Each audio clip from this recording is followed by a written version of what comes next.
this GYDA Talks, Robert talks to Michael Tipper of Peak Performance Productivity. Michael is on a mission to help busy professionals squeeze even more juice out of this thing called life by helping them cross over the bridge from overwhelm to overachievement, from distraction to disciplined delivery, from procrastination to purpose progress. His specialties include how to be productive working remotely, finding focus in a distracted world, eliminating procrastination to get more done, and taking back control of your email. Robert and Michael spend the next hour discussing productivity. Hello and welcome to GYDA Talks, Grow Your Digital Agency Talks. And it is an absolute pleasure to introduce to you a gentleman who I've known for some time. And I've been learning loads from a gentleman by the name of Michael Tipper. Now, Michael is going to talk to us about productivity. Just before we came on, he said productivity is just a habit. So without further ado, welcome, Michael. Robert, thanks for the invite. I'm really great to be here. It's absolutely great to have you. So you've got this really wild backstory. So why don't you just tell us a little bit about what you are known for, and maybe what you were known for? Well, certainly. Well, I've been in the people development space for about 20 years. My first career was in the Royal Navy. So I was a weapons engineer officer in the submarine service, running the combat system on a nuclear powered submarine. Then I got into memory development. So I won the silver medal in the World Memory Championships. I dined out on that for a few years, and got into the speaking space. I taught a lot of kids how to learn study skills. I think I was one of the early pioneers of large scale entertainment type educational events working with kids with a company called Positively Mad a few years ago. So I cut my teeth as a presenter in front of teenagers. That then developed into beyond sort of memory, got into creativity, and ultimately I ended up doing productivity as part of that. Then a left turn into the leadership development space about 10 years ago when we had the last financial crisis, and I then got into developing people and teams, and then I stepped out of that about 3 or 4 years ago to get back into focusing on productivity and helping people understand how they can get much more done. Okay, so let's just go straight into it. So I mean, I do find the idea of being Mr. Memory Man, I mean, was that let's just go down that route for a moment. So was that Sure. about people putting a whole pack of cards in front of you and you then telling them back what it was, or was it just telephone numbers? I mean, what was being I've done all that stuff. So where it came from was when I joined the Navy, I thought I had a poor memory. So I was used to I needed to take time to process stuff to learn it. And so when I joined my O-levels, back then when they were called O-levels, that was fine. But when I joined the Navy, I was suddenly faced with modular learning. So I'd do a week's course on gyroscopes, I'd have the exam. A week's course on explosives, had the exam. And there was a lot of pressure to it. And it didn't suit my learning style. So I thought I had a poor memory because I naturally assumed I can't remember this stuff as quickly, therefore it's my memory. So I bought a memory course that was advertised in the Sunday Times and discovered that it wasn't my memory. I just didn't know how to use what was between my ears. So I started using it, and I then actually literally forgot about the course. And the irony of it, I forgot about the course until about 8 or 9 years later when I came across mind mapping that led to memory techniques that then led to the World Memory Championships. I thought, mind mapping is fantastic. I started using it. It was amazing, made all sorts of differences. And I then went into, I did a mind mapping course, and suddenly I was in a training environment where people weren't shouting at me. And it was like, wow, that's amazing, because that's what the military was like back then. And so that then led to me doing the wanting to teach mind mapping. But I thought, well, I need credibility for this. I saw the World Memory Championships. When I had a look what they were doing, thought I could do that. So I did. I won the silver medal and ended up being on TV, and I've written books, and I've memorized packs of cards. I did 9 packs of cards in an hour in the World Championships. I did a 752 digit number in 60 minutes. That's to be able to remember it and then recall it all. I did 966 binary digits, which is just sheets. That's basically a sheet of ones and noughts in 12-point font, an A4 sheet. And I did a pack of cards in under 3 minutes. So I went through all that, and basically it was a credibility piece because I wanted to prove what you can do when you put your mind to it. And my memory is exactly the same as yours. only now I've got a few skills I can call upon if I wanted to use them. So do you remember that you still owe me a drink from when we last met? Yeah, Sorry. I do. Boom, boom. Yeah, Sorry absolutely. about that. I wish I think the business plan I missed was having £5 every time someone made a memory joke, because it'd be worth a fortune now. Okay, so now heavily into productivity. I've watched you researching productivity, and I've watched you literally just surrounding yourself with it. What is your definition of productivity? It's a really good question. I think it's context dependent. If I was going to give a short description, I'd say it's about getting the output you want when you want it. And that's probably the simple, if you encapsulate it there. And what we find is that things get in the way of us doing that. That might be issues around effectiveness or efficiency, but broadly speaking, that's what it is. If I was to go deeper, I would say it is more of a work style choice. So productivity is often something that comes up as a deficiency need. It only becomes an issue when it's a problem. So if you think about people's health, when do people start getting fit, or when do people start focusing on their health? Normally when they've had some form of scare, or they've suddenly had a fear-based realization that actually this is the only body I've got, I better do something about it.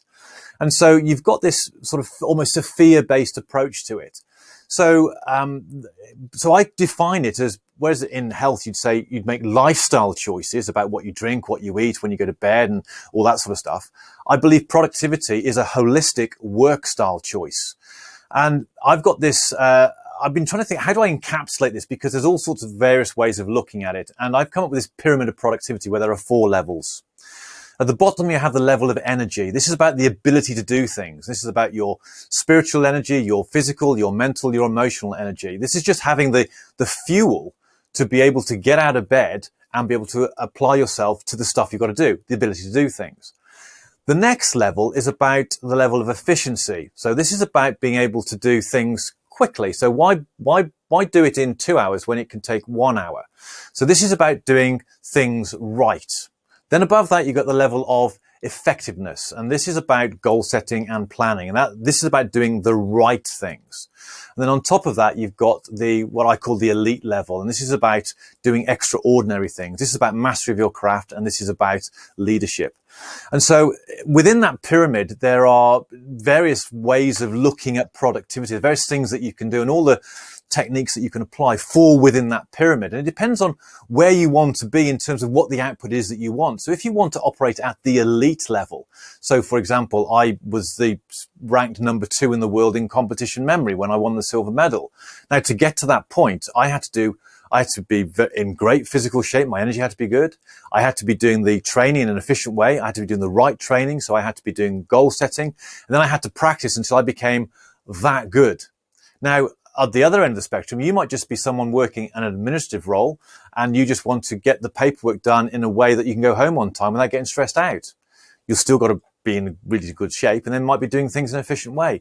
So this structure just then is a framework about which you can then decide what the output you want is and when you want it, and decide which of those things are most appropriate for you.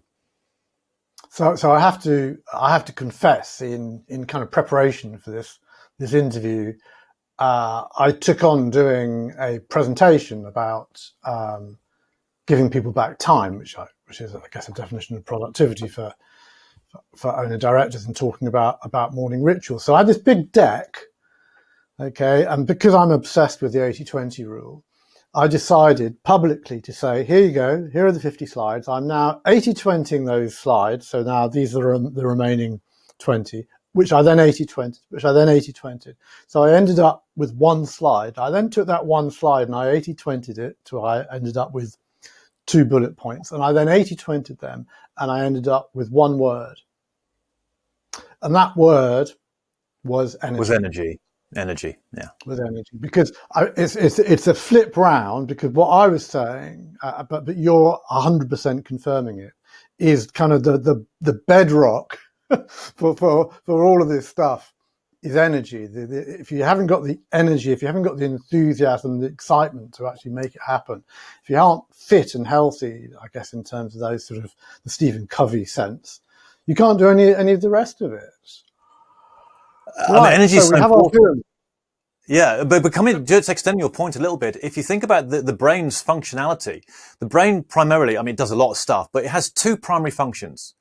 Number one is to keep you safe. That's why the reptilian brain controls everything that we do. The second function is to preserve energy so that it can keep you safe. And so when we start looking at things like effectiveness and efficiency and procrastination, sometimes we don't want to do things because it just seems like too much work. That's the brain saying, I'm going to conserve energy just in case saber-toothed tiger around the corner. When we think about the quality of thinking that we apply to what we do, we have the System 1, System 2 from Daniel Kahneman, who wrote Thinking Fast, Thinking Slow. That's about our default mechanism is to see the easy answer. And a lot of people default to that, but actually progress is made by some deep thinking.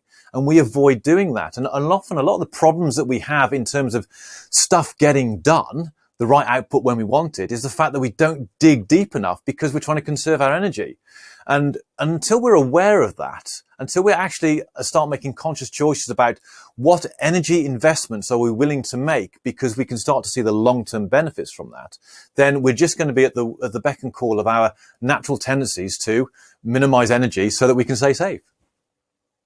So it's kind of like in praise of lazy, that we're lazy because we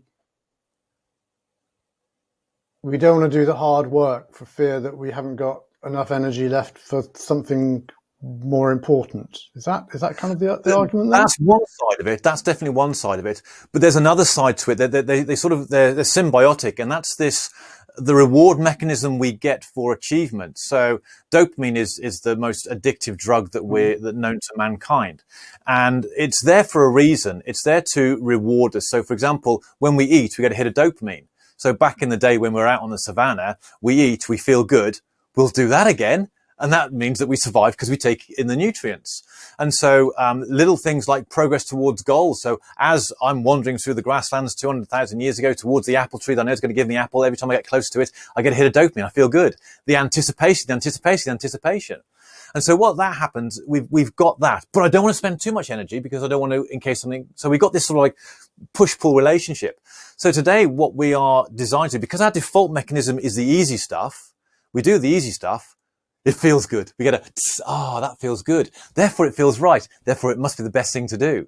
Whereas in actual fact, what we need to do is recognize the short-term pain sometimes for long-term gain. But because our mammalian brain drives our behavior in terms of, and it's driven by emotions, and also its time horizon is now. The time horizon is now. We've got a prefrontal cortex that says, right, we should do this. But that's like the little ride on top of the elephant where the elephant goes, if I want a bun, I want a bun now. There's nothing you can do to stop me.